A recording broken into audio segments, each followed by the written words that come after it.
This is a time for justice. Welcome to today's show.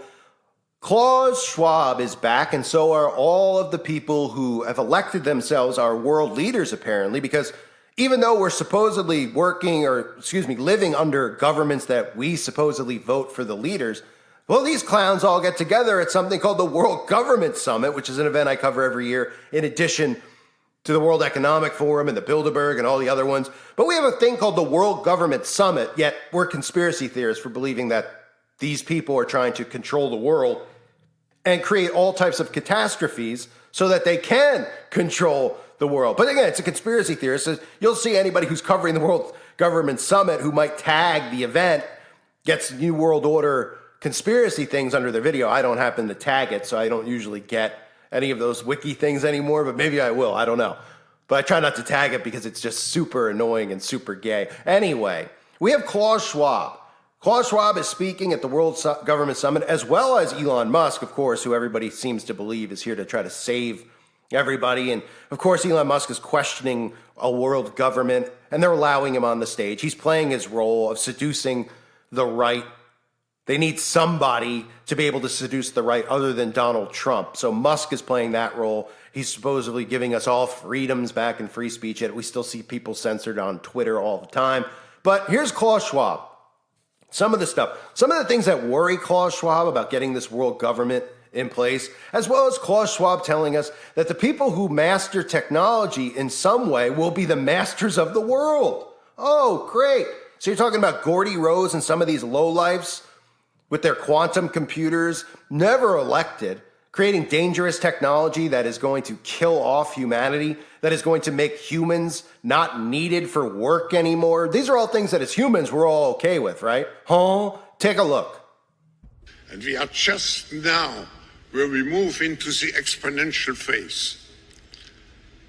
And I agree.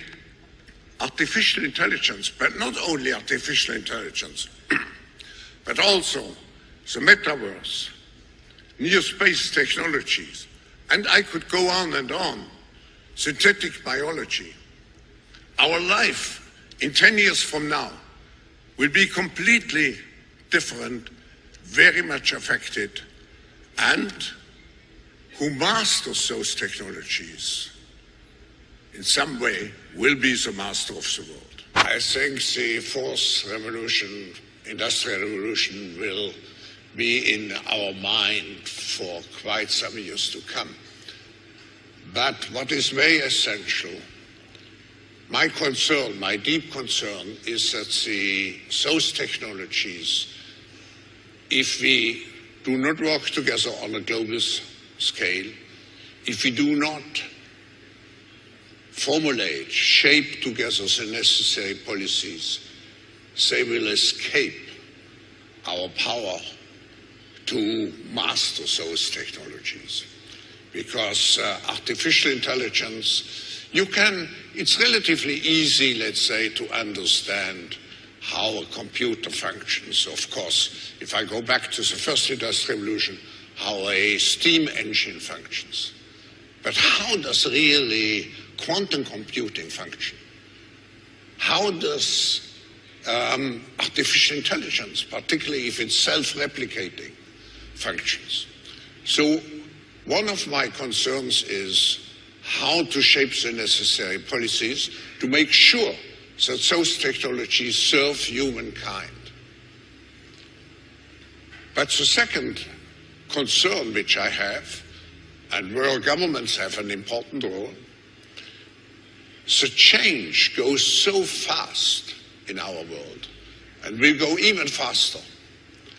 How can we make sure that the individual, each citizen, doesn't feel overwhelmed by change because he cannot understand really what's going on? And if we do not understand, we become fearful and we react negatively. And we see the first consequences already in many countries with polarization of the public opinion. It has to do with some feeling that we lose control over our own fate. So there's Klaus Schwab. And then let's look at the other side of it, because remember, it's a seesaw. They need to play people. Elon Musk would never be at this event if he wasn't one of them. They wouldn't give him the platform to do it. And why all of a sudden, so Elon Musk is against the World Economic Forum. He was playing that role, right? He's like, I would never go there or speak there, but I'll go to the World Government Summit. And these people who are supposedly against Elon Musk because he's allowing free speech, these people are letting him speak there and question a world government. Oh yeah, this isn't CIA, Black Ops, mind control, or whatever you want to call it. Take a look at Elon. One thing I should say, and I know this is called the World Government Summit, but I think we should be maybe a little bit concerned about actually becoming too much of a single world government. If I may say, that we want to avoid creating a civilizational risk by having, frankly, this may sound a little odd, too much cooperation between governments. If you look at, say, at history and the rise and fall of civilizations, really all throughout history, civilizations have risen and fallen, but it hasn't meant the doom of humanity as a whole, because there've been all these separate civilizations that were separated by great distances. And so, say like while Rome was falling, Islam was rising, and so you had like the sort of caliphate doing incredibly well while Rome was doing terribly, and that actually ended up being a source of preservation of knowledge and many scientific advancements. And so, so I think we want to be a little bit cautious about being too much of a single civilization, because if we are too much of a single civilization, then if the whole thing may collapse. I'm obviously not suggesting war or anything like that, but I think we want to be a little bit wary of actually cooperating too much. It sounds a little odd, but we want to have some amount of civilizational diversity, such that if something does go wrong with some part of civilization, that the whole thing doesn't collapse, and humanity keeps moving forward. So you have Elon playing his role, and you have Klaus Schwab continuing to push the stressing need and urgency to develop new mechanisms that strengthen international cooperation in today's multi-power world. That was his quote. Strengthen international cooperation, because people aren't cooperating with their plan. He's talking about 10 years from now, the world will be unrecognizable. That's only because of what they're doing to the world. So if these people are stopped, then none of these things will occur anymore. Food shortages, massive inoculating, all these types of things, bird flu conveniently, derailed trains that are putting toxins into the drinking water. Oh man, boogeyman after boogeyman after boogeyman. And then laundering money through Ukraine with their artificial Russia-Ukraine rivalry, which is just all part of the show. Or China flying spy balloons. I mean, there's 9,000 things going on at once. And you could just look directly at these types of events to see where all this control is coming from. Nobody elected these people who call themselves the World Government Summit. Nobody. So there should be an uprising against this from even occurring, being allowed to occur. Because none of these people were chosen to do this. Nobody asked Bill Gates to do what he thinks he's doing to benefit humanity when we know he's trying to enslave humanity. Nobody picked Klaus Schwab. I don't think you can find a single person, no matter what their political beliefs are, that like this guy. He's got the charisma of a dead bird. And the guy is just completely out of his mind. So he's talking about the stressing need for concerted efforts in light of the humanitarian crisis the world is witnessing. Again, humanitarian crisis caused by them. Order out of chaos is their motto. It isn't some secret that order out of chaos is their motto.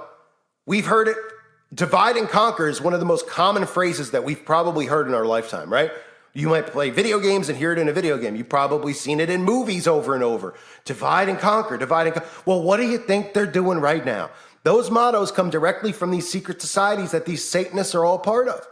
So when they say the humanitarian crisis, look no further than pointing the mirror right at their faces. They say to implement structural transformations. It's another key word, transformation. They're talking about transforming you, literally, biologically, genetically, As Schwab has said in the past, it's about changing you. So transformation is a common term. I just covered it in that Rihanna video that I did about right before the Super Bowl because Rihanna was hosting it. This was the very first video I ever did on YouTube was Rihanna's anti-diary. It was literally talking about the mark of the beast and the transformation. This, a common term, transformation. You constantly hear it. They're talking about transforming you by like literally transforming your genetic code. So they're altering you as a human. It's the Bible states mixing iron and clay.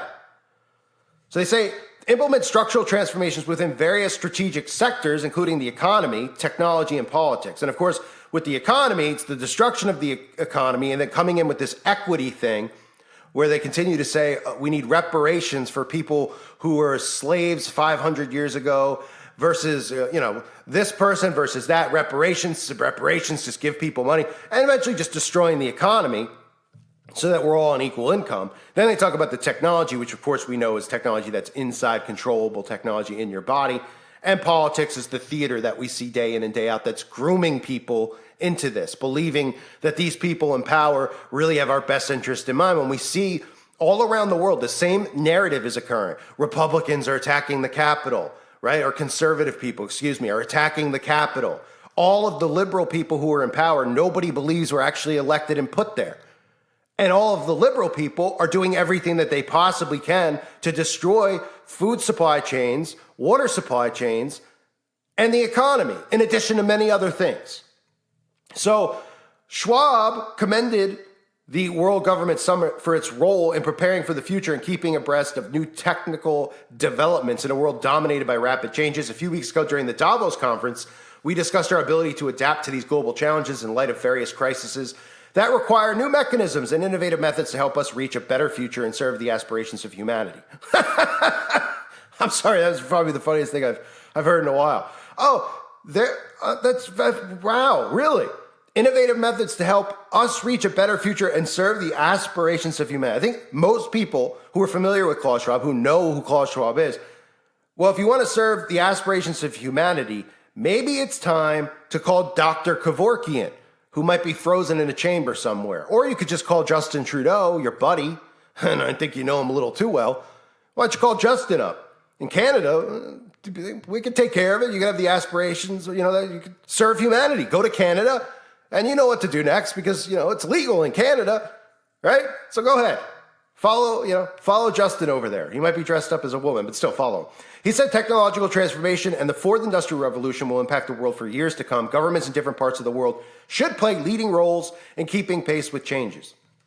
Again, who elected this Rothschild to make these decisions? Like if you're the president of the United States, if you're a prime minister of Canada or in the UK or wherever, wouldn't you say, who picked this guy? Now, we know why Schwab is the guy. Schwab might very well be the Antichrist. I doubt it. A little, not how you envision the Antichrist to look. But we know Schwab's connection to the Rothschilds. We know his connection to the Third Reich. So, it's pretty obvious why he's in this position with his bloodline. But no world leader comes out and says anything about, hey, look, I'm the president of the United States. I control the United States. I do what's in the best interest of the United States. That's what I was elected to do. Instead, we're bowing down where this guy, this bald, creepy guy, says governments in different parts of the world should play leading roles in keeping pace with changes. He's telling other governments what to do. Regarding structural transformations to be witnessed in various vital economic sectors, Schwab said there will be about 10 billion people in need of energy by 2050. He stressed on the need to achieve the goals of the Paris Agreement and reach zero carbon emissions. Again, that's about the carbon footprint. The suckers out there who actually are climate activists and everything, they're just completely brainwashed.